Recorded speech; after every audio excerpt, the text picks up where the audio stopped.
जी, आपकी भाषा से आपकी परवरिश का पता चलता है। अपने नेशनल स्पोक्स पर्सन के खिलाफ एक्शन लिया, ये सरासर गलत है। हाँ, सर्टिफिकेट तुम ही दोगे यस। आतंकवादी। जो आदमी लायक नहीं होता वही दूसरे को नालायक कह रहे हैं कि मैंने गाली दी, बता दीजिए कहाँ दी। वो कह रहे हैं कि मैंने नफरत फैलाई, भैया मैं तो जो लिखा है पढ़ के बता रही हूँ। कि लिंग तो हार मास का होता है। ये आरएसएस वाले, ये भाजपा वाले, ये पत्थर में लिंग ढूंढ रहे हैं। आप बताइए। हेलो दोस्तों, नमस्कार, जय हिंद, भारत माता की जय। कैसे हैं आप सभी सनातनी? आशा करता हूं आप सभी लोग अच्छे होंगे। दोस्तों आज की ये जो वीडियो है ये बहुत ही बेहतरीन वीडियो है। मैं आपको बता दूं कि हमारे भारतवर्ष में, हमारे भारत देश में एक मुद्दा बहुत तेजी से गरमाया हुआ है। जी हाँ दोस्तों, वही मुद्दा जिसकी बात हम हर जगह देख रहे हैं, हर टीवी चैनलों पर देख रहे हैं, हर जुमा पे देख रहे हैं, जिसकी वजह से दंगे हो रहे हैं। यानी कानपुर में इतनी बड़ी दंगा हो गया, यानी 100-150 हिंदुओं को मारने के लिए लगभग 4000 से 5000 की भीड़ वहां चली गई। वहां पे कितने नुकसान हुए, पत्थरबाजी हुई, चोटें आई लोगों को, उसी मुद्दे की हम बात कर रहे हैं। जी हाँ दोस्तों, आपको ये सब सारी चीजें आपको पता ही है। उससे पहले मैं आपको बता दूं कि ये जो मुद्दा गरमाया था, एक बीजेपी की स्पोक पर्सन है, प्रवक्ता है नुपुर शर्मा जी। नुपुर शर्मा जी ने एक नेशनल टेलीविजन पे एक न्यूज पे डिबेट चल रहा था, जिनमें इन्होंने मुस्लिमों के धर्मगुरु पैगंबर मोहम्मद साहब के विषय में कुछ ऐसी बातें बोल दी थी जो लोगों को पसंद नहीं आई हैं। ठीक है, लेकिन दोस्तों मैं भी कह रहा हूं, मैं भी इस चीज का खंडन कर रहा हूं कि देखिए, किसी, चाहे वो हिंदू हो चाहे वो मुस्लिम हो, किसी भी धर्म के विषय में वो बातें उतनी ही सीमित कहनी चाहिए जितनी कि लोगों को सही लगे। एक तार्किक बात होनी चाहिए। पर्सनल किसी भी धर्म के विषय में, किसी भी धर्म के गुरुओं के विषय में, किसी भी धर्म के भगवान के विषय में आपत्तिजनक बातें या जो बातें दूसरों को ना पसंद आए वो नहीं कहनी चाहिए। मैं भी इसका विरोध कर रहा हूं। लेकिन दोस्तों उस टेलीविजन पे आपने देखा होगा, उस डिबेट को आपने देखा होगा या देखेंगे तो आप पूरी डिबेट को एक बार देखने की कोशिश करिएगा। उस पूरी डिबेट में ये कहा गया है कि नुपुर शर्मा जी ने, जब वो डिबेट चल रही थी, तो जब दोस्तों कोई चीज कोर्ट में चल रही है, कोई चीज कोर्ट में विचाराधीन चल रही है, तो किसी भी भगवान की आस्था को आप बार बार फवारा बता के उसका भी विरोध नहीं कर सकते हैं। आप बार बार उसको कोट करके आप शायरियां पढ़ी जा रही थी, उसी डिबेट में शायरियां पढ़ी जा रही थी, तब लोगों को नहीं दिखाई दे रहा था। लेकिन मैं ये कहूंगा कि नुपुर शर्मा जी ने जब अपने ऑफिशियल स्टेटमेंट में उन्होंने ये बोला कि देखिए, मैं ये बात इसलिए बोल पाई क्योंकि वहां पे मेरे धर्म के प्रति, मेरे इष्ट के प्रति ऐसी आपत्तिजनक बातें बार बार बोली जा रही थी जो मुझे गवारा नहीं गुजरी और मैं उत्तेजना में ये बातें बोल गई। और उन्होंने दोस्तों ये भी बात बोली और उन्होंने चैलेंज भी दिया कि जो बातें मैंने बोली हैं वो मुस्लिम समुदाय के किसी भी धर्म गुरु को बुला लीजिए, मौलाना को बुला लीजिए, और वो जो बात मैंने बोली है क्या वो कुरान में नहीं लिखी गई हैं। अभी मैं आपको आगे वीडियो दिखाऊंगा जिसमें उन्होंने ये स्टेटमेंट दिया है। तो दोस्तों मैं ये कह रहा हूं कि अगर उन्होंने ये स्टेटमेंट दिया है तो मैं तो यही कहूंगा कि आए मुस्लिम धर्मगुरु लोग आए और उस बात का खंडन कर दें कि देखिए ये बात ऐसी नहीं लिखी गई है, इसकी सच्चाई ये है, बात दूध का दूध पानी का पानी हो जाएगा। लेकिन दोस्तों अगर ये चीजें लिखी गई हैं तो आज नहीं कल कोई दूसरा बोल देगा, कोई तीसरा बोल देगा, तो क्या पूरे देश में आगजनी होगी?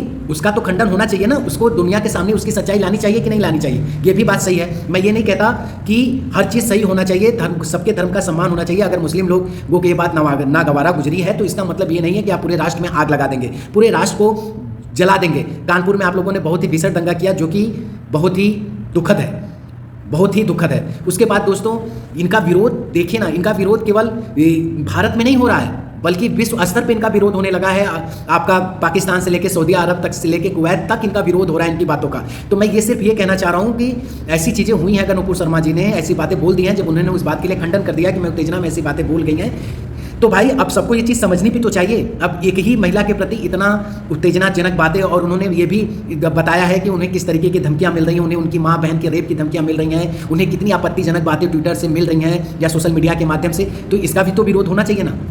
दोस्तों अब इस पूरे प्रकरण को आप सिलसिलेवार देख लीजिए और उसमें किसने क्या कहा है इस बात को भी देख लीजिए। तो आइए वीडियो को स्टार्ट करते हैं। मजबूरी में देश के प्रधानमंत्री ने अपने नेशनल स्पोक्स पर्सन के खिलाफ एक्शन लिया, ये सरासर गलत है।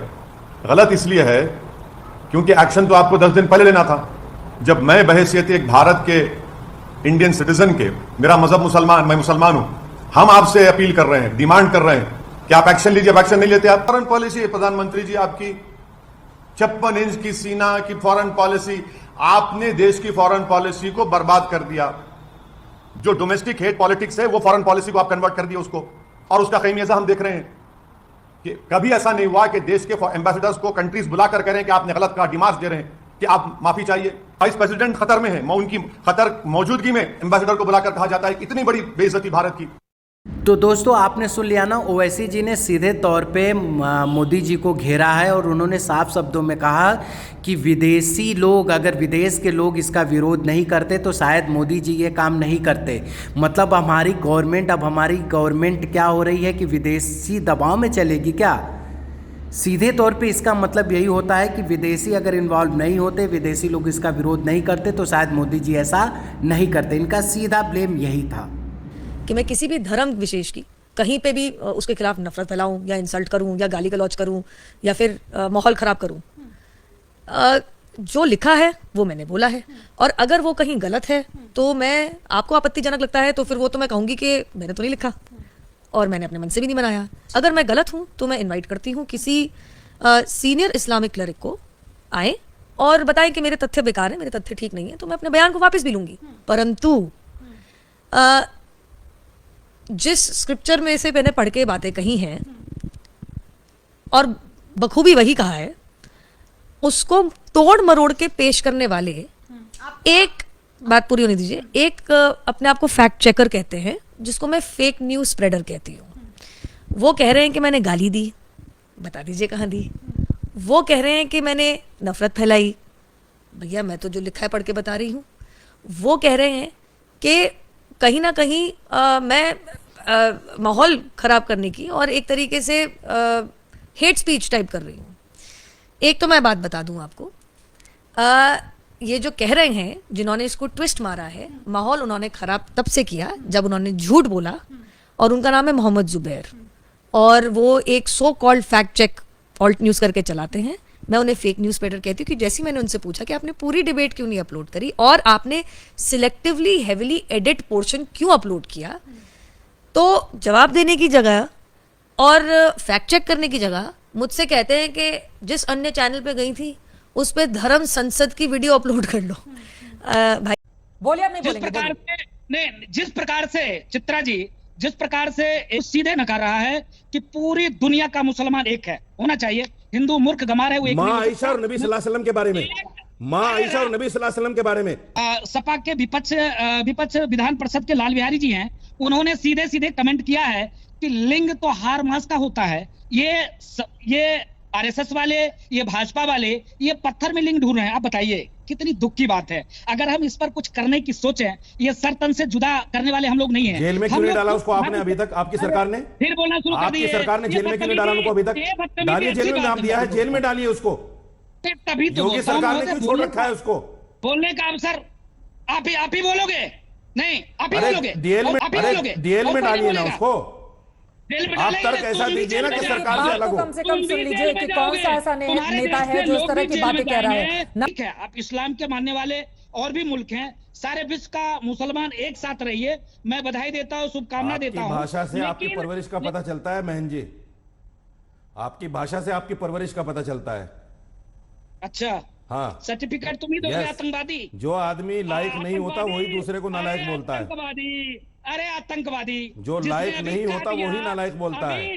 अभी टीवी चैनल पे कह दिया कि हम उन ठीक है, कंट्री के इस तरह साथ की हैं। आप शब्दों का हम- इस्तेमाल- तो दोस्तों आपने नूपुर शर्मा जी की बातें सुन ली ना, और इसके बाद मौलाना रशीदी और महंत राजू दास की भी बातें आपने सुन ली होंगी। तो आइए एक नज़र इन दोनों की बातों पे डाल लेते हैं। इन दोनों डिबेटों में आपने देखा होगा कि नूपुर शर्मा जी ने जो बात कही है, उन्होंने सीधे सीधे कोट करके वो चैलेंज के रूप में कह रही हैं कि देखिए सर, अगर मैंने ये जो शब्द कहा है, जो बात कही है, मैंने किसी बुक से लेके बोली है और वो बुक में लिखी गई बात है। अगर किसी मौलाना या मौलवी जी को ये बात लगती है कि मैंने नागवार कही है, तो उस जो बुक में लिखा गया है उसको आके हमें बता दें, उसको कह दें। जो भी बात है, दूध का दूध पानी का पानी हो जाएगा।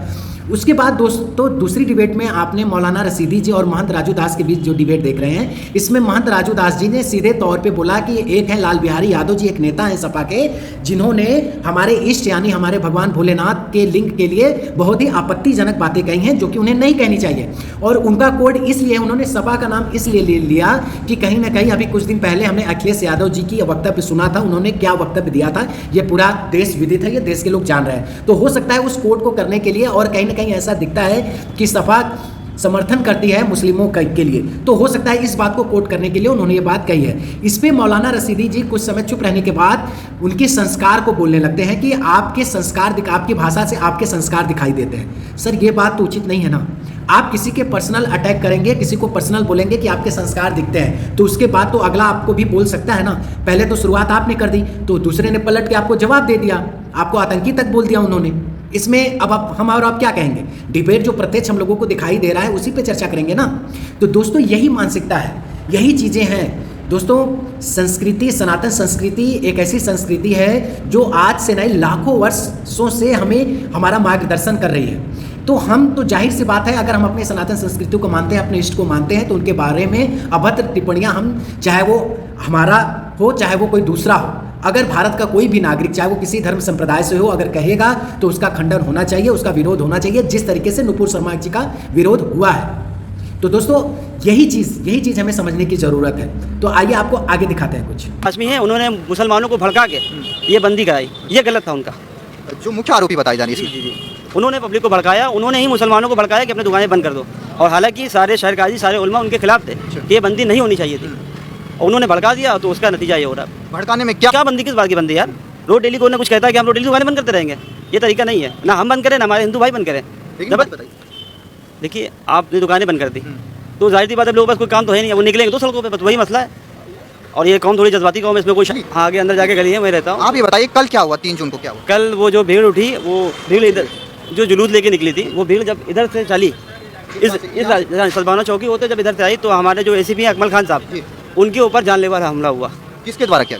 अब ये देखिए जांच का विषय है, ये अकमल खान साहब खुद बताएंगे किसके द्वारा किया गया। यहाँ पर डराने का प्रयास किया है। हिंदू डरता नहीं है, सम्मान करता है। जब उस पर आती है तो फिर वो अपना उग्र भी होता है, लेकिन इन्होंने तो वो अत्याचार किया है, अद्धे गुम्मे चलाना, कट्टे बम लेके चलना।